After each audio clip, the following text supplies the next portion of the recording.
మందిరంలోనికి మనము రావాల్సినటువంటి వారమైనా కనుక ఇదే వాడ, ఇదే ఒక పర్వతము. అలాగే నేను నిన్ను కలుసుకోవాలంటే నీవు నా దగ్గరికి రావాలి, నేను నీ దగ్గరికి రావాలి, అంతే కదా. ఒక ఫ్రెండ్స్ ఉన్నారంటే నేను కలుసుకోవాలంటే అక్కడికి, ఆమె కలుసుకోవాలంటే నేను మరి వెళుతూ ఉంటాం, వస్తూ ఉంటాం, కలుసుకుంటూ ఉంటాం. అలాగే దేవుడు కూడా నీ స్నేహాన్ని కోరుకుంటున్నాడు, నీ సహవాసాన్ని కోరుకుంటున్నాడు. ఆయన సహవాసాన్ని మనం కోరుకుంటున్నాం కాబట్టి దేవుని సన్నిధికి వస్తే కనుక దేవుడే మనకి ఒక రకమైనటువంటి మరి భావాన్ని తెలియజేస్తూ ఉంటాడు దేవుడు మనకి.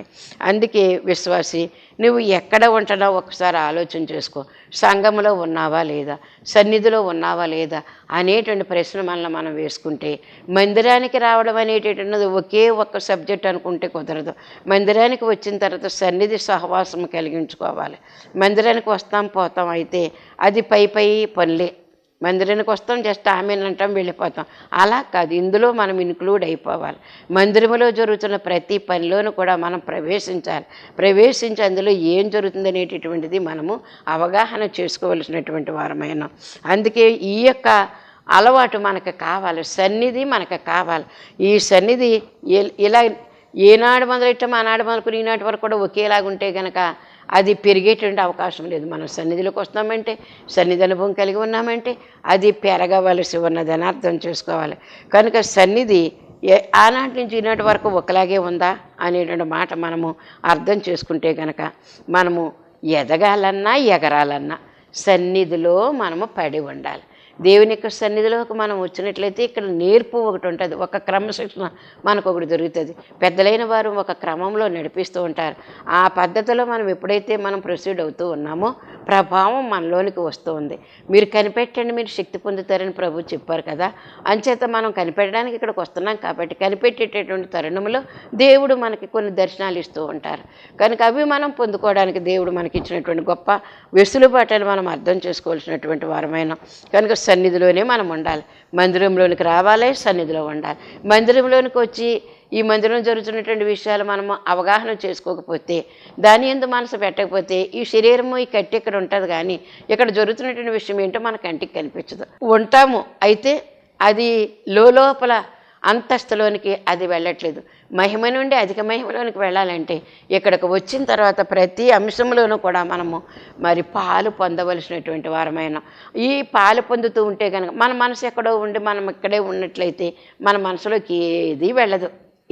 అందుకే దేవదాసయ్య గారు చెప్పారు, మరి ఒక సీసాకు మూత బిగించేసి ఆ నీటిలో ఎన్నాళ్ళు ఉంచినప్పటికీ కూడా ఒక్క నీటి చుక్క కూడా అందులోకి ఎలాగైతే వెళ్ళదో, అలాగే నీలాటి రేవుల్లో కూడా రాళ్ళు ఉంటాయి, నీరే అస్తమానం నీరే, నీటిలోనే ఉంటున్నాయి రాళ్ళు, కానీ ఆ రాయి పగలగొడితే నీరు అందులోకి వెళ్ళదు.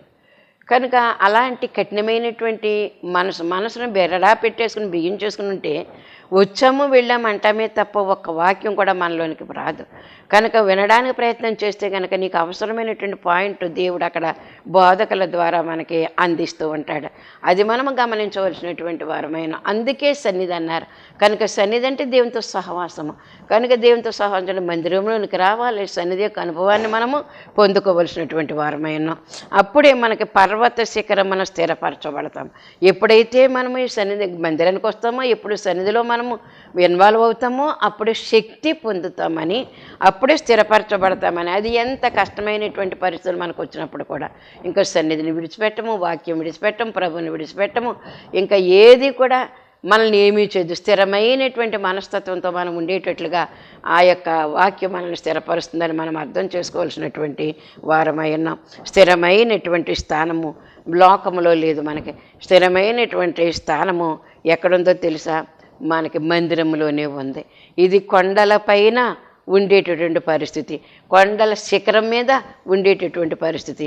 కొండలు ఎక్కుతాం, కొండ ఎక్కి సగం దాకా ఎక్కి నేను ఎక్కేసానంటే కుదరదు. శిఖరానికి వెళితేనే మనం ఎక్కినట్టు అర్థం చేసుకోవాలి.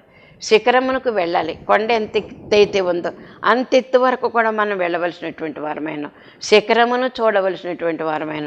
అప్పుడే స్థిరమైనటువంటి విశ్వాసం మనలో ఉంటుందని అర్థం చేసుకుందాం. కనుక స్థిరమైనటువంటి ప్రతిఫలం కావాలి. ప్రతిఫలాలు అరాకొరగా కాదు, 30 అంతల 100 అంతలు మించినటువంటి పంట మనం పొందడానికి సిద్ధమై ఉన్నటువంటి పరిస్థితులు మనం కల్పించుకోవాల్సినటువంటి వారమైన. యోసేపు గారి యొక్క జీవితాన్ని మనం చూద్దాము. యోసేపు గారి యొక్క జీవితం ఎలాగుందో తెలుసా? జన్మించారు, ఆయన 11వ సంతానముగా యాకోబు గారికి జన్మించారు. జన్మించుట ఒక ఎత్తు, స్థిరమైనటువంటి పరిస్థితి కాదు. ఎందుకో తెలిసే ఎదుగుతాము, వయసులో ఎదుగుతాం, శరీరంలో ఎదుగుతాం. కనుక జన్మించుట ఒక ఎత్తు అయితే ఆ తర్వాత తండ్రి యొక్క మరి పెంపులో పెరగటము. జన్మించడము అంటే తల్లి గర్భంలోంచి రావడము, పెంపారడము అంటే తండ్రి మనల్ని పెంచుతాడు, తన యొక్క అదుపాజ్ఞలో ఉంచుతాడు, ఒక క్రమశిక్షణ కలిగి నేర్పుతాడు. ఇలా నడవాలి, ఇలా నడవకూడదని చెప్తాడు, ఇది ముట్టుకోవచ్చు, ఇది ముట్టుకోకూడదని చెప్తాడు. అది తండ్రి యొక్క అనుభవం అని మనం అర్థం చేసుకోవాల్సినటువంటి వారమై ఉన్నాం. కనుక స్థిరము అంటే కొండపై ఉండేటువంటి స్థిరం కాదు, శిఖరానికి వెళితేనే అది స్థిరమైనటువంటి పద్ధతి. ఈ యొక్క యోసేపు గారు యొక్క జన్మించారు, తండ్రి దగ్గర పెరిగారు, అలాగే అన్నల దగ్గరికి ఎక్కడ ఉంటే అక్కడికి వాళ్ళు ఎక్కడ మజిలీ చేస్తే ఆ మజిలీ దగ్గరికి ఆహార పదార్థాలు పట్టుకొని వెళుతూ ఉండేవాడు. కనుక అన్నలతో సహవాసం ఉంది. అలాగే మరి అక్కడి నుంచి ఇతని మీద పగబెట్టి అమ్మి వేశారు అన్నగారులు. అమ్మి వేయటం కూడా స్థిరం కాదట. ఇవన్నీ కూడా స్థిరం కాదు అని చెప్తున్నారు. మన జీవితంలో కూడా పుట్టిన దగ్గర నుంచి కూడా ఒకటి స్థిరం కాదు. పుట్టిన చోట ఒక చోట, తర్వాత చదువు కోసం ఒక చోటుకి వెళ్తాం, ఉద్యోగం కోసం ఒక చోటుకి వెళ్తాం, లేకపోతే బతుకుదేరు కొరకు ఒక చోటుకి వెళ్తాం. ఇలాగ వెళ్ళేటటువంటి పరిస్థితులు ఎన్నో ఉన్నాయని మనము అర్థం చేసుకోవలసినటువంటి వారమై ఉన్నాం. కనుక దేవుడు ఈ రోజున మనకి ఈ విషయాలు తెలియజేస్తూ ఉన్నాడు. అమ్మబడుట అనేటువంటి, పోనీ అమ్మబడ్డాడు, ఇంకా అక్కడే ఉన్నాడా? అమ్మ పొత్తిపర గృహంలోనే ఉన్నాడా? లేడే. అక్కడ శోధన వచ్చింది, మళ్ళీ అక్కడికి వెళ్ళాడు, చెరసాలకు వెళ్ళాడు, అక్కడ ఉన్నాడా? అక్కడ స్థిరం కాదు. కనుక స్థిరమైనటువంటి ఒక పొజిషన్ ఉంది మనకి. ఆ స్థిరమైనటువంటి పొజిషన్నే మనము అర్థం చేసుకొని స్థిరమైనటువంటి పొజిషన్లో మనము స్థిరపరచబడాలి. ఇదే మన యొక్క విశ్వాసం యొక్క లెవెల్స్ మనము స్థిరపరచుకోవలసినటువంటి వారమై ఉన్నామని దేవుడు మనం తెలియజేస్తూ ఉన్నారు. మందిరం యొక్క అనుభవం కావాలి, అదే పర్వత శిఖరముల మీద ఉండేటటువంటి అనుభవము. కనుక క్రైస్తవ జీవితం జీవిస్తున్నామంటే సరిపోలేదు, నిత్యము సన్నిధి అనుభవం ఉండాలి. మందిరం యొక్క అనుభవం ఏంటంటే వారానికి ఒకసారి రావడము, ఆదివారమో శుక్రవారమో బుధవారమో స్త్రీల కూటమనో పెద్దల కూటమనో ఏదో ఒక క్రమం ఉంటుంది కనుక అప్పుడప్పుడు రావడం అనేటటువంటిది. కానీ మందిరంలో సన్నిధి అనుభవం ఉండాలి మనకి. ఎప్పుడైతే సన్నిధి అనుభవం ఉందో నిత్యము ప్రభువుతో సహవాసం చేస్తాం. ప్రభువుతో సహవాసం నిత్యం చేసామంటే మన యొక్క జీవిత పరిస్థితులే మారిపోతూ ఉంటాయి. కనుక ఆ జీవితమే మనకు కావాలి, కానీ అప్పుడప్పుడు మందిరానికి వెళ్ళేటటువంటి జీవితం కాదు మనకు కావాల్సినటువంటిది. అది స్థిరము కాదు, నిత్య సన్నిధే మనకి నిత్యమైనటువంటి స్థిరమైనటువంటి పునాది రాయి అని మనం అర్థం చేసుకోవాల్సినటువంటి వారమైనా మన దేవుడు మనకి ఈ రోజున బట్టి దేవుడు తెలియజేస్తూ ఉన్నాడు. అందుకే యోసేపు యొక్క జీవితాన్ని బట్టి మనం చూసినట్లయితే జన్మించాడు, అది స్థిరము కాదు. తండ్రితో మరి పరిచయం ఉంది, అది కూడా స్థిరం కాదు. అన్నం దగ్గర ప్రయాణం చేస్తూ ఉన్నాడు, అది కూడా స్థిరం కాదు. అలాగే అమ్మబడ్డాడు, అక్కడ కూడా స్థిరం కాదు. అక్కడ శోధన వచ్చింది, చెరసాలకు వెళ్ళాడు, అది కూడా స్థిరం కాదు. కానీ అయితే దేవుడు ఏం చేశాడంటే పొతీపర మరి ఇంట్లో కూడా కాపుదలకర్తగా ఉన్నాడు. ఇవన్నీ కూడా మనం చూసినట్లయితే ఏది కూడా స్థిరత్వం కాదు. ఎప్పుడు స్థిరత్వం వచ్చిందంటే మరి సింహాసనం పైన స్థిరపరచబడినప్పుడే, సింహాసనం మీద ఎప్పుడైతే కూర్చోగలిగాడో అది స్థిరమైనటువంటి పునాది రాయి అని మనం అర్థం చేసుకోవాల్సినటువంటి వారమైన. అందుకే యోసేపు యొక్క జీవితంలో ఉన్నటువంటి ప్రతి ఘట్టము కూడా విశ్వాస జీవితంలో కావాలి. పుట్టడం కాదు కావాల్సింది, పుడుతున్నాము, పెరుగుతున్నాము, ఎక్కడెక్కడో చదువుతున్నాము, ఎక్కడెక్కడో ఉద్యోగాలు చేస్తున్నాము, ఎక్కడెక్కడో మందిరం అనుభవం కలిగి ఉంటున్నాము. మందిర అనుభవం కలిగి ఉన్నప్పటికి కూడా ఈ మందిరానికి ఒక్కొక్కసారి వెళ్ళగలుగుతాం, వెళ్ళలేకపోతాం. కానీ సన్నిధానం అయితే కనుక మనతోటే ఉంటుంది. మనం ఎక్కడుంటే అక్కడే మనకు సన్నిధి ఉంటుంది. కనుక ఊరు వెళ్ళినప్పుడు కూడా మన సన్నిధి, ఎందుకంటే సన్నిధి చేసుకునేటటువంటి టైము అలవాటు మనకి అలవాటు అయిపోయింది. కాబట్టి ఆ ఊరిలోనైనా సరే వేరే ప్రదేశంలో సరే ఆ యొక్క సన్నిధి మనం చేసుకోవడానికి ఆ గంట సన్నిధి చేసుకోవాలి, లేకపోతే 2-3 గంటలు దేవునితో సహవాసం చేయడానికి. మందిరమునకు దూరంగా ఉన్నప్పుడు కూడా సన్నిధి దూరం అవుతుంది. సన్నిధిలో నీవు ఉన్న ఎడలా సన్నిధి నీలో ఉండును సుమ్మి అన్నారు దైవజనులు. కనుక సన్నిధిలో మనం ఉండడం అనేటువంటి ఒక టైం అంటూ మనం ఎప్పుడైతే ఏర్పాటు చేసేసుకున్నామో ఆ టైము మనకి ఏమవుతుందంటే మన జీవితం ఎక్కడుందో, మన బ్రతికి ఎక్కడ బ్రతుకుతున్నాం, మనతో పాటు అది కూడా మనతోటే ఉంటుంది. కనుక మనం ఎక్కడున్నామో అక్కడే మనకు టైం. కనుక ఆ టైమును మనం దేవుని యొక్క సన్నిధిలో మనం గడపడానికి అవకాశం. అది అసలైనటువంటి సన్నిధి యొక్క శిఖరము అన్నారు దీన్ని. మందిరం అంటే పర్వతంతో సమానము. పర్వతాలంటే ఈ లోకంలో ఉండే కొండలన్నీ కూడా ఏదో అది దేవుడు ఇది దేవుడు అనుకున్న కొండలన్నీ కూడా కొండలే. కానీ అసలైనటువంటి యెహోవా మందిరము అన్నారు. ఈ మందిర పర్వతం అన్నారు. ఈ మందిర పర్వతంలో శిఖరం అన్నారు. కనుక శిఖరం అంటే అత్యంత చివరికి వెళ్ళిపోయేటటువంటి పరిస్థితి. ఎవరెస్ట్ పర్వతం ఉంది. దాన్ని మన దేశంలో ఫేమస్. అది హిమాలయ పర్వతం పర్వతాల్లో అది ఎత్తైనటువంటి కొండ శిఖరం. అక్కడికి ఎక్కిన తర్వాత మన ఇండియా జెండాను అక్కడ ఎగరవేస్తారు. అదే శిఖరం. అంతే, మధ్యలోకి వెళ్ళి నేను ఎగరేసి వచ్చేసానంటే అది శిఖరం అధిష్ఠించినట్టు కాదు. కనుక చివరి వరకు వెళ్ళాలి. అందుకే మరి 7 ప్రార్థనలు అన్నప్పుడు 7 ప్రార్థనలు ముగింపు కనిపెట్టడం ఇవన్నీ కూడా మనకు ఉండాలి. సగంలో వచ్చేసానంటే అది పూర్తి ఎలాగవుతుంది? ఏదైనప్పుడు కూడా ఒక పని ప్రారంభించామంటే పూర్తి అవ్వాలి. అప్పుడే మనకు సంపూర్ణము. ఆ సంపూర్ణమైనటువంటి దీవులను పొందడానికి కూడా అవకాశం కలుగుతుంది అని మనం అర్థం చేసుకోవాలి. నేను 7 వారాలు అనుకున్నాను, నేను 2 వారాలే పెట్టాను, నాకు కుదరలేదండి అంటే ఎలా కుదురుతుంది? అది సంపూర్ణం అవుతుందా? అవ్వదు కదా. కనుక 7 వారాలంటే 7 వారాలే. కనుక మనం ఎంత నిర్ణయించుకున్నామో ఆ నిర్ణయించుకున్నటువంటి పరిస్థితి 40 రోజులు వస్తున్నాయి. ఇప్పుడు మనకు జూలై 1 నుంచి కూడా మూసేసి ఉపవాసాలు.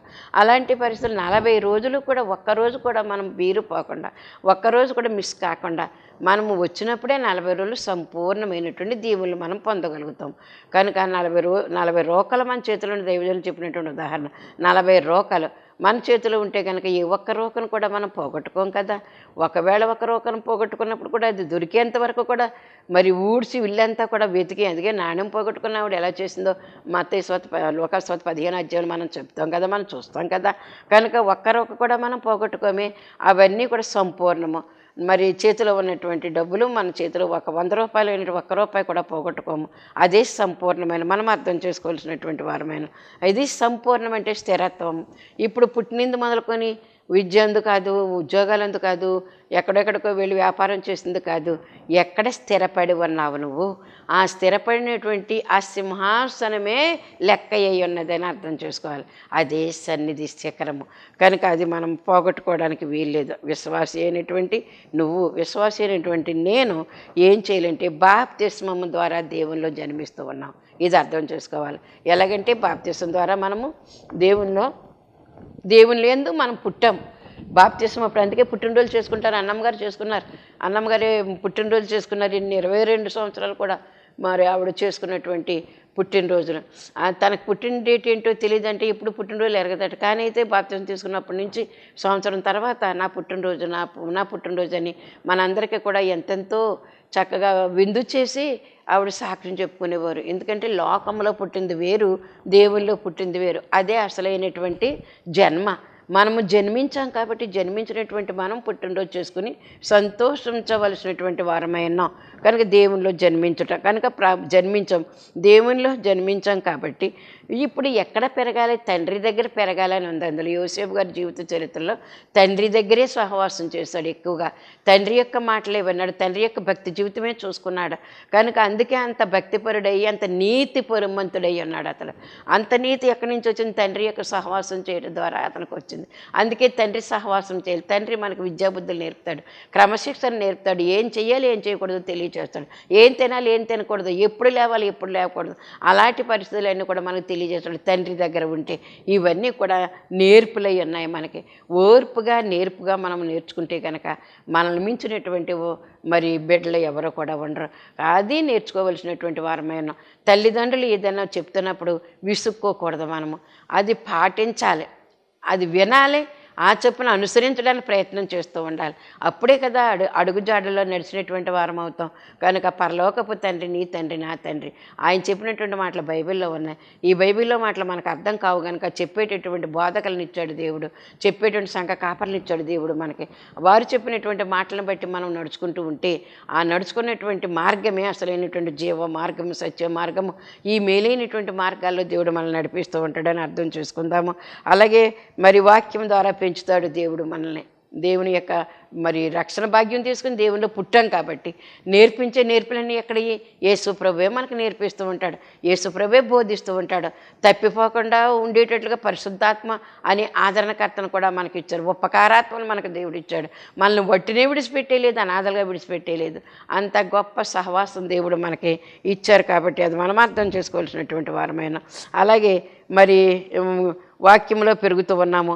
అలాగే ప్రభులో సాగిపోవడం అంటే ఏ ఒక్క ఆదివారం కూడా మిస్ కాకుండా సంఘ నియమాల ప్రకారంగా ఏ కార్యక్రమాలు అయితే ఉంటాయో ఆ కార్యక్రమాలన్నింటిలో కూడా మనం పాలు పొందుతూ ఏది కూడా తప్పిపోకుండా ముందుకు సాగిపోవడమే ఈ ప్రయాణం వచ్చేయటం, విశ్వాస జీవితం యొక్క ప్రయాణం అని మనం అర్థం చేసుకోవాల్సినటువంటి వారమైన. అలాగే ఇక్కడే మనకి దేవుడు ఒకటి నేర్పుతాడు ఏంటంటే కష్టాలను సహించేటటువంటి విద్య కూడా మనకు నేర్పుతాడు. కొన్ని కష్టాలు వస్తాయి, కొన్ని శోధనలు వస్తాయి, కొన్ని ఇరుకులు ఇబ్బందులు వస్తాయి మనకి. ఆ టైంలో వాక్యం ద్వారా మనల్ని బలపరుస్తారు. ఇక్కడ వాక్యం ద్వారా మనల్ని బలపరిచి స్థిరపరుస్తారు మనకి. ఆ యొక్క కార్యక్రమం ఇక్కడ కష్టాలు వచ్చినప్పుడు, శోధనలు వచ్చినప్పుడు ఎలా నిలబడాలి, దేవుని యొక్క వాక్యం ఏమని చెప్తుంది. గాఢాంధకారపు లోయలో నేను సంచరించను, ఏ అపాయమునకు నేను భయపడనని చెప్పినటువంటి వాగ్దానాలు మనకు ఉన్నాయి. కనుక దేవుడు నన్ను విడిచిపెట్టడం అనేటటువంటి తత్వంతో మనం ముందుకు సాగిపోవాల్సినటువంటి వారమైన అలా కష్టాలను అనుభవించాలి. అలాగే కష్టాల్లో కూడా ప్రార్థన ఏ విధంగా చెయ్యాలి, స్తుతులు ఏ విధంగా చెయ్యాలి. ప్రార్థన చేయడం ద్వారా కొన్ని శోధనలు తొలగిపోతాయి, స్తుతులు చేయడం ద్వారా కొన్ని జయాలు మనకు వస్తాయి. ఇలాగా ఈ ప్రార్థన చేయడం ద్వారా ఇంకా ఏంటంటే సేవలో స్థిరత్వము. చాలామంది సేవ చేస్తున్నానని బైబిల్ పట్టుకుంటారు, వెళతారు, ఒక ఊరు వెళ్తారు, మళ్ళీ 1 నెల 2 నెలలు మానేస్తారు, మళ్ళీ సేవకి వెళ్తున్నానని ఇంకొక ఊరు వెళ్తారు. కనుక నీవు ఏ గ్రామం అయితే నీవు దేవుడి ప్రవర్తన ద్వారా నిర్ణయించుకున్నావో ఆ గ్రామానికి వెళ్ళు, తరచూ వెళ్ళు, పిలుసు ప్రతి వారిని కూడా పలకరించు, ప్రతి గృహానికి కూడా గుమ్మం కూడా ఎక్కువ. బాబు నీకు ప్రార్థన చేస్తాను, ఇదిగో దేవుడు నమ్ముకో, రక్షణ భాగ్యం ఇస్తాడు దేవుడు, కష్టాల నుంచి గట్టెక్కిస్తాడు మనల్ని దేవుడు అని చెప్పి వారికి చెప్తూ ఉండాలి. ఇలా చెప్తూ ఉంటేనే ఆ గ్రామంలో ఒక సంఘము మనకి ఏర్పాటు అవుతుంది. అంతే తప్ప నెలకోసారి ఈ ఊరు వెళ్తున్నాను, నెలకోసారి అక్కడికి వెళ్తున్నానంటే అది స్థిరత్వం కాదు. స్థిరత్వం కావాలంటే దేవుని ప్రార్థన ద్వారా ఒక గ్రామానికి నడిపించబడు. ఎప్పుడైతే నడిపించబడతావో ప్రతి గృహానికి కూడా వెళ్ళి ప్రార్థన చేసి, ఇష్టం ఉన్న వాళ్ళు చేయించుకుంటారు, ఇష్టం లేని వాళ్ళు చేయించుకోరు. అయినప్పటికీ కూడా మనం కోపగించుకోకుండానే ఏం చేయాలంటే తరచూ వారిని కలుస్తూ ఉండాలి ప్రార్థన ద్వారా. అప్పుడు వాళ్ళకే కలుగుతుంది, ఆయన వచ్చి ప్రార్థన చేసి వెళ్ళారు, మాకు ఈ కష్టం తొలగిందని వాళ్ళకి దేవుడు అర్థమయ్యేటట్టు చేస్తాడు. కనుక ఏమాత్రం కూడా విసుగుదల చెందడానికి ఏ వీలు లేదని కష్టాలను అనుభవిస్తూ ప్రార్థన చేస్తూ సేవలో స్థిరత్వముగా ఉండేటటువంటి పరిస్థితి. అలాగే సన్నిధిలో కూడా కుదురుగా కూర్చోవాలి, నిబ్బరమైన బుద్ధి కలిగినటువంటి వారమే కూర్చోవాలి. సన్నిధిలో కూర్చున్నానమ్మా అంటే కుదరదు. 10 సార్లు పైకి లేచేసి వచ్చేసి బయటకు వచ్చేసి మళ్ళీ వెళ్ళి అక్కడ కూర్చుండి గంట అయిపోయిందంటే ఎలా కుదురుతుంది? నువ్వు ఆ గంట సన్నిధిలో కూడా నువ్వు అక్కడే ఉండు, దేవుని సన్నిధిలోనే ఉండు. కష్టమైన నష్టమైన నీకు విసిపొచ్చిన చెమటలు పట్టేసినప్పుడు కూడా ఒకే ఒక్క గంట రోజులో ఎన్నో గంటలు లోకంతోటి స్నేహితులతోటి ఎన్నో మాటలు ఇరుగు పొరుగు మాటలు చెప్పుకొని కాలాన్ని గడిపేసుకుంటాం. అప్పుడు మనకి విసుపు అనిపించదు, మనకి ఎంతో ఇష్టంగా ఉంటుంది. కానీ సన్నిధిని ఇష్టపరచుకోవాలి. మన ఇష్టం లేకపోయినా ఇష్టపరచుకుంటే కనుక దేవుని యొక్క సన్నిధికి వెళ్ళి మనం అక్కడ కూర్చుని ఉంటే చాలు, దేవుడు మన దగ్గరికి వస్తారు, మనం ఏం చేయాలని తెలియచేస్తూ ఉంటారు. అట్టి సహవాసం మనము కలిగించుకోవలసినటువంటి వారమైన దీనికే స్థిరత్వం ఉండాలి. సన్నిధి చేసేటప్పుడే స్థిరమైనటువంటి మనసు మనకి ఉండాలని దేవుడు మనకు తెలియజేస్తూ ఉన్నారు. ఈ స్థిరత్వం లేకపోతే కనుక దేనిలోనూ కూడా మనం నిలబడలేము స్థిరమైనటువంటి. అందుకే ప్రతి దానిలోనూ కూడా వేలేదో మా బావగారు ఒక మాట చెప్తూ ఉండేవారు. వాడు కూర్చుని పళ్ళెంలో పడినటువంటి బూరెలన్నీ కూడా వెనకాల కూర్చుని బుర్రెలెట్టి ఇవ్వడంట, ఒక్కోదానికి చేతితోటి ఇది బుర్ర అది బుర్రల కింద పెట్టేసివాడట. అంటే కన్నకన్నాల కింద చేసేసారని అర్థం అనమాట. కనుక బుర్ర అంటే ఏమీ కాదు, బొరియనే బుర్ర అంటారు. కనుక ఈ వేలు పెట్టి చిల్లు పెట్టేసేవాడు. కనుక తర్వాత పళ్ళెంలో అన్నీ చూసేసరికి అన్నీ కూడా మరి వేలుతో పొడిచేసినట్టుగా ఉంది. ఎవరికన్నా పెట్టాలన్నా ఎలాగుంటుంది? బూరంటే ఎలాగ ఉండాలి? పూర్ణంగా ఉండాలి, చక్కగా ఉండాలి. వాళ్ళు వండి అక్కడ తీస్తారు, అక్కడ పెడతారు, పళ్ళెంలో పెడతారు. అలాంటి పరిస్థితుల్లో మరి అన్నీ కూడా కన్నాలు పడిపోయి ఉంటే ఎవరికి పెడతానికి ఇంపుగా ఉంటుంది, చూడటానికి ఇంపుగా ఉంటుంది. అది తినేసి పెట్టారేటి, వెంగిల్ చేసి పెట్టారేటి అని అనుకోరా? అందుకని చెప్పి మనం చేయవలసినటువంటి పని ఏంటంటే ఇందులోని వేలు పెట్టడం కాదు. నువ్వు ఎక్కడైతే వేలు పెట్టావో ఆ పనిని సంపూర్ణము చెయ్యి, అందులో నిష్ఠాతుడు బాబు నువ్వు. అంతే తప్ప అన్నిటిలోనూ ప్రవేశం ఉంటుంది కానీ ప్రావీణ్యం ఉండదట. ప్రతిదానిలో అడుగుపెట్టే కంప్యూటర్ నేర్చుకుంటానే వెళ్తారు, 2 రోజులు వెళ్తారు, మళ్ళీ మానేస్తారు. టైప్ నేర్చుకుంటానంటారు, మానేస్తారు. టైలింగ్ నేర్చుకుంటానంటారు, వెళ్తారు, 2 రోజులు వెళ్తారు, మానేస్తారు. అక్కడ ఫీజు కడతారు, ఇక్కడ ఫీజు కడతారు, అక్కడ ఫీజు కడతారు. ఏది రాదు చివరికి వచ్చేసరికి. ఏ సొమ్ములు కూడా మనకి వెనక రావు. కనుక ఇది కాదు మనకి మానవ యొక్క ప్రయత్నం ఏంటంటే ఏది ప్రవేశించామో అది కష్టమో నష్టమో ముందే మనం ఆలోచన చేసుకుని అందులో దిగాలి. అది దిగినప్పుడు మనం ఏం చేయాలంటే కష్టమైనా సరే నష్టమైనా సరే ఆ పనిని సంపూర్తి చేసుకోవాలి. తెలిసినటువంటి ఒక కుర్రగాడు ఉన్నాడు, మా అన్నయ్య గారు అబ్బాయి.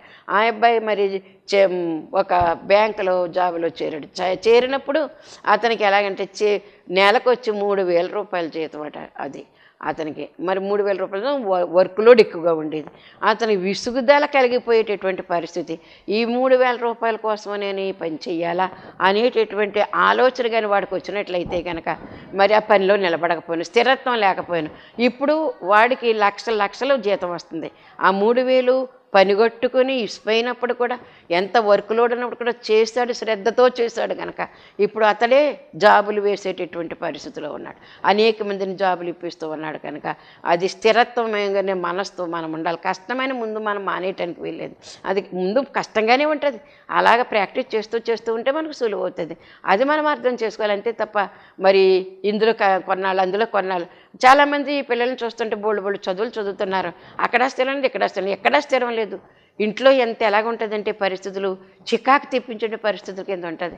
కనుక అలా కాకుండా సేవ విషయంలో ఏంటి, ఉద్యోగం విషయంలో ఏంటి, ఒక పని విషయంలోనేటి ఏదైనప్పుడు కూడా నమ్మకంగా చేసినప్పుడు మనకు అది ఎంతో విస్తీర్ణత కలిగిస్తూ ఉంటుంది, విస్తారమైనటువంటి దేవుని కలిగిస్తూ ఉంటుంది.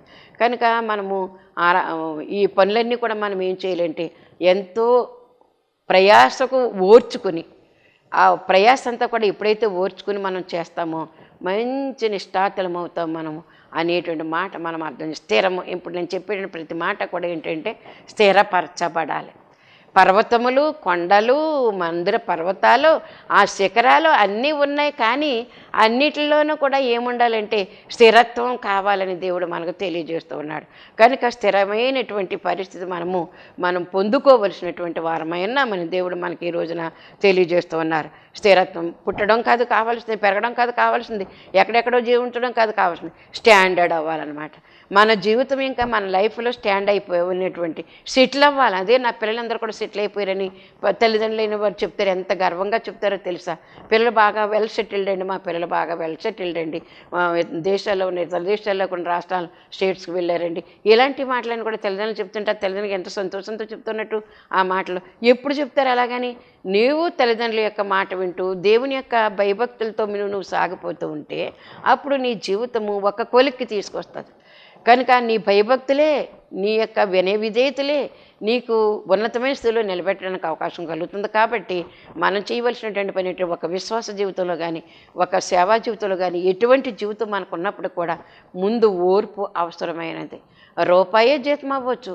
మరి ఇంకొక కుర్రాడు ఉన్నాడు మన రావులపల్లిలోనే, నెలకొచ్చి 30 రూపాయలంట జీతము. నెలకంటే రోజుకు ₹1 అయ్యింది. అతనేమో చక్కగా టైలరింగ్ చేసుకునేవాడు. అతనికి ఒక డ్రెస్ కుడితే చాలు 300 వచ్చేది ఆ రోజుల్లోని. అలాంటి పరిస్థితుల్లో కాలేజీలో ప్యూన్గా బయలుదేరటానికి అది గవర్నమెంట్ జాబు. ఆడేవాడు అన్నాడట, నువ్వు డ్రెస్ కుట్టుకుంటే 100 వస్తాయిరా, ఈ రోజుకు ₹1 నీకు ఈ జీవితం ఏంటి, ఈ జీతం ఏంటి, జీవితం ఏంటి, వద్దు అంటే మానేసి కూర్చున్నాడని మా ఆయన గారికి తెలిసింది, మాస్టర్కి తెలిసి ఆ పిల్లడు కబురు పంపి, ఎరా అబ్బాయి నువ్వేటి జాబ్ మానేసావు అంటే ఏంటంటే, అవునండి ఇలాగంటున్నారండి, నేను టైలరింగ్ చేసుకుంటున్నాను కదా, బోల్డ్ వస్తుంది, ఇది నెలకు వచ్చి ₹30, రోజుకు ₹1 అంటే నేను 100 కుట్టుకుంటాను కదా అని. అలా కాదు, ఇది గవర్నమెంట్ జీతం, ఇది గవర్నమెంట్ జాబ్, ఇది నువ్వు వెళ్ళు, ₹1 కాదు ₹0.5 అయినా సరే, పాలైనా సరే నువ్వు జాయిన్ అవ్వు అని చెప్పంటే ఈయన మాటకు లోబడే పిల్లడు జాయిన్ అయ్యాడు. మరి ఇప్పుడు అతను లాస్ట్ టైంకి వచ్చేసరికి నెలకొచ్చి 30-40 వేలు పెన్షన్ తీసుకునేటటువంటి గొప్ప ఆధిక్యత కలిగింది. అది స్థిరం అంటే. కొంచెం కష్టమవుతుంది జీవించడానికి, మొదట్లో కష్టమే అవుతుంది. ఆ కష్టాన్ని ఇష్టంగా భరించి మనం చేసుకున్నట్లయితే కనుక ప్రమోషన్ మీద ప్రమోషన్ వస్తుంది మనకి. ఈ రోజున కాలు మీద కాలేసుకుని తినేటటువంటి పరిస్థితులు వస్తాయి. ఆ రోజున ₹1 కదా అని చెప్పి మనం ఊరుకుంటే కనుక పెన్షన్ వస్తుందా? మరి అంత సంతోషం ఉంటుందా? పిల్లల్ని చక్కగా చదివించుకున్నాడు, ఒక కొలిక్కి తీసుకొచ్చాడు, వారిని సెటిల్ చేశాడు మన జీవితంలోనూ. కనుక ఇలాంటివన్నీ కూడా మనం తెలుసుకున్నప్పుడు ఒక ప్రేరణ కావాలి మనకి. ఈ ప్రేరణ ఇన్స్పైర్ అంటారనమాట. ఇన్స్పైర్ కావాలి. మనము దేవుని యొక్క సేవలో కానీ, విశ్వాసంలో కానీ, జీవిత గమనంలో కానీ మనకు ఓర్పు చాలా అవసరమైనదని దేవుడు మనకి తెలియజేస్తూ ఉన్నారు. కాబట్టి యోసేపు యొక్క జీవితాన్ని మనం ఆదర్శంగా తీసుకుందాము. ఎవరి జీవితం చూసినప్పుడు కూడా, భక్తుల యొక్క జీవితాలు ఏది చూసినప్పటికీ కూడా మరి అది మనకి ఒక మాదిరి జీవితంగా ఉంటుంది. ఆ మాదిరి జీవితాన్ని మనము ముందు పెట్టుకోవలసినటువంటి వారమైన వారిని చూస్తూ మందల అడుగు జాడలు బట్టి వెళుతూ మనకి ఆ విధమైనటువంటి మరి పరిస్థితి, మనకు స్థిరత్వమైనటువంటి పరిస్థితి. కనుక ఇన్ని చేశాడు. కానీ రాజుగా సింహాసనం వేశాడే, అది అసలైనటువంటి స్థిరత్వం. ఇప్పుడు స్థిరమైనటువంటి జీవితం వచ్చింది అతనికి జీవితంలో. మనము కూడా ఆ విధంగానే సన్నిధి అనేటటువంటి దానిలో స్థిరమైపోవాలి. నిత్యము సన్నిధి చేసుకునేటువంటి అలవాటు కలిగించుకోవాలి. ఎప్పుడైతే నిత్యము సన్నిధి చేసే అలవాటు కలిగిపోయిందో ఆయన సింహాసనానికి దగ్గరగా ఉన్నామని అది అర్థం చేసుకోవాల్సినటువంటి పరిస్థితి మనకి. కనుక ఇంకా మనం చూసినట్లయితే ఈ కష్టాలు అనుభవించాలి. ఇలాంటి పరిస్థితులు కొన్ని కష్టాలు వస్తాయి. మొదటి నుంచి కూడా రూపాయి జీతం అంటే ఎలాగుంటుంది, మనకి ఎన్నో కష్టాలు అనుభవించాలి. అనుభవించిన తర్వాత అలా అనుభవం మనకి ఏం చేస్తుందంటే స్థిరమైనటువంటి పునాది రాయి మనకి మన జీవితానికి వేస్తూ ఉందని అర్థం చేసుకుందాం. కనుక ఇక్కడ మనము మరి చూస్తే ఆహారము పంచిపెట్టేటటువంటి రాజు అయిపోయాడు. ఎవరు? యోసేపు గారు. ఆహారం పట్టుకెళ్తే అన్నగారులు ఏం చేశారంటే గోతులో వేశారు. అతను పట్టుకెళ్ళిన ఆహారం తిన్నారు. తినిన తర్వాత పన్నాగం పన్ని అతను లేకుండా తెలియందుకు ఎందుకని వచ్చింది, వాళ్ళని తిట్టలేదు, కొట్టలేదు, వాళ్ళది ఏది అపహరించలేదు. ఎందుకు? కళలు వచ్చాయని చెప్పినందుకు గాను, పనలో 12 పనులు నిలబడితే చేలో ఆ పనుల్లో 11వ పని నిలబడితే ఈ మిగిలిన 11 పనులు కూడా అతనికి నమస్కారం చేశాయని. ఆ తర్వాత మళ్ళీ దాన్ని బట్టే పగ పెట్టుకున్నారు. మళ్ళీ ఇంకో కళ వచ్చిందిరా బాబు అని చెప్పాడు అన్నగారులతోటి. ఏంటి ఆ కళ అని అడిగితే సూర్యుడు చంద్రుడు నక్షత్రాలు 12, అలాగే 11వ నక్షత్రానికి సూర్యుడు చంద్రుడు మిగిలిన 11 నక్షత్రాలు కూడా సాష్టాంగ నమస్కారం చేస్తున్నట్లుగా ఇవన్నీ కూడా తండ్రి వింటూనే ఉన్నాడు. వింటూ మనసులో పెట్టుకున్నాడు అనమాట. కానీ పైకి ఏమీ అనలేదు. ఎందుకో తెలుసా, అన్నగారుల యొక్క పగ రగిలిపోతూ ఉంది అప్పటికి. కనుక స్థిరమైనటువంటి పరిస్థితి వచ్చేసరికి ఈ ఆహారం పట్టుకెళ్ళేటువంటి వాడిని అమ్ముకున్నారు, మరి గోతులు వేశారు, అమ్ముకున్నారు. అయితే ఇప్పుడు ఏం చేశారు, ఇప్పుడు కరువు వచ్చేసింది వాళ్ళ దేశంలో. ఎప్పుడైతే కరువు వచ్చేసిందో ఇప్పుడు ఐగుప్తులో ఒక రాజు ఉన్నాడట. ఆ రాజు ఆహారము మరి అమ్ముతున్నాడట అని తెలిసి యాకోబు అనేటువంటి తండ్రి అన్నగారులను అక్కడికి పంపించడం, ఆ చరిత్ర అంతా కూడా మనకు తెలుసు. ఆది కాండంలో మనకు దేవుడు తెలియజేస్తున్నటువంటి విషయాలు. కనుక అక్కడ ఆహారము స్థిరమైన సింహాసనం ఒకటి వేసుకున్నాడు. అంతవరకు కూడా ఓపిక పట్టి ఉన్నాడు. అన్నగారులనేమి ఒక్క మాట అనలేదే. గోతులు వేసినప్పుడు కూడా అన్నన్నా అని ఏడ్చే ఉంటాడు కదా. ఎందుకన్నయ్య మమ్మల్ని నన్ను చేతులు కాళ్ళు కట్టేసి గోతులేని నీరు లేని గోతులు పడేస్తున్నారు, అన్నయ్య మీకు నమస్కారం, మీకు దండం అనే ఉంటాడు కదా. అనే ఉంటాడు. అయితే ఏం చేశానని తిరిగి ఒక్క మాట కూడా సమాధానం చెప్పలేదు. ఏం తప్పు చేశానని కూడా తిరిగి అడగలేదు. ఏడ్చే ఉంటాడు, బాధపడే ఉంటాడు. మళ్ళీ అమ్మేస్తుంటే కూడా ఒక మాట మాట్లాడలేదు. అక్కడ కూడా ఒక తప్పు జరిగింది.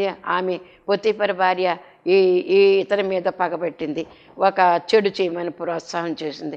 అప్పుడు కూడా ఒక మాట పొతీఫరు భార్యను అనలేదు, పొతీఫరుతో చెప్పలేదు, ఏమీ చెప్పలేదు. కనుక దేవుని యొక్క మహాకృపను బట్టి మనము సహనము, ఓర్పు ఎప్పుడైతే మనము కలిగి ఉన్నామో అదే మనల్ని హెచ్చింపులోనికి తీసుకుని వస్తుంది అనేటటువంటి మాట మనం అర్థం చేసుకోవాల్సినటువంటి వారమైన ఈ మాటలు దేవుడు దీవించును గాక. ఆమేన్. ప్రభువా నీ వందనములు, స్తుతులు, కృతజ్ఞతలు తండ్రి. మేము పుట్టింది లెక్క కాదు, పెరిగింది లెక్క కాదు, ఎక్కడెక్కడో సహవాసం చేసి వచ్చింది లెక్క కాదు. నీ సన్నిధిలో, నీ మందిరములో, నీ సన్నిధిలో ఎప్పుడైతే మేము స్థిరంగా ఉంటామో అదే స్థిరమైనటువంటి పునాది రాయి అన్నది కనుక మా విశ్వాసానికి, మా సేవా జీవితానికి, మా ఈలోక జీవితానికి కూడా వినయము విధేయత కావాల్సి ఉంది కనుక అటు వినయ విధేయతలతో మీ సన్నిధిని ముందుకు సాగిపోవటానికి వినిన వాక్యం అంతరాలను ముద్రించుకోవడానికి కృప దయచేయమని మాతో నడిపిస్తూ యేసు నామమున అడుగుచున్నాను పరమ తండ్రి. ఆమేన్. మరణాత.